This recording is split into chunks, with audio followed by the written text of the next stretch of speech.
গল্প বলি, বলবো? সময় তো অনেক হয়ে যাচ্ছে, তোমাদের কষ্ট হয়ে যাচ্ছে। গল্পটা হলো, এক বনে বাঘ এবং গাধা তর্ক বিতর্ক লাগছে, ডিবেট হচ্ছে তাদের। তো ডিবেটটা হলো যে ঘাসের রং সবুজ না হলুদ, এটা নিয়ে অনেক তর্ক বিতর্ক। তো পরবর্তীতে প্রায় 2 ঘন্টা তর্ক বিতর্ক করে বলা হলো যে এটা সমাধান দিবে কে? সিংহ, বনের রাজা, মানে বনের যিনি কর্তা, রাজা, তার কাছে যেতে হবে।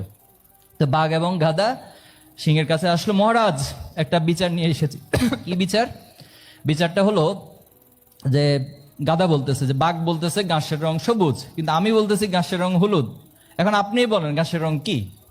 বলছে হ্যাঁ, হলুদই তো। তো হ্যাঁ, আলহামদুলিল্লাহ, তাহলে এখন বিচার করেন। এতক্ষণ যে তর্ক বিতর্ক করলো, আপনি তাকে শাস্তি দেন।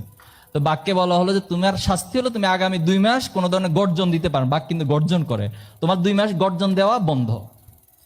এবার গাধা তো নাচতে নাচতে চলে গেল, খুব খুশি, ভালো বিচার পাইছে সে।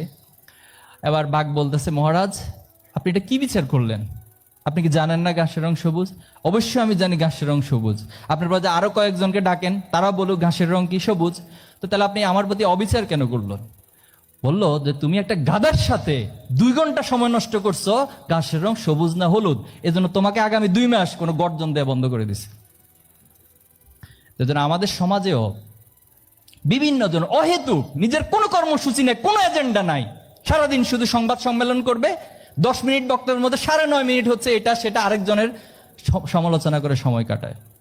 এজন্য আমরা এই সমস্ত ব্যক্তিদের সাথে কথা বলে সময় নষ্ট করবো না। তোমাদের প্রতি অনুরোধ থাকবে, তোমরা যে সমাজে বেড়ে উঠবা, তোমরা যে বন্ধুদের সাথে বেড়ে উঠবা, এবং অসংখ্য বন্ধুকে পাবা অহেতুক বিষয় নিয়ে তোমার ঘন্টার পর ঘন্টা সময় নষ্ট করো। মেহেরবানি করে ওই সময়গুলো তুমি তোমার বাবাকে সময় দাও, তোমার মাকে সময় দাও, তুমি তোমার একটা পড়াশোনার মধ্যে সময় দাও, একাডেমিক অর্জনের মধ্যে সময় দাও, একটা স্কিল ডেভেলপমেন্টের মধ্যে সময় দাও।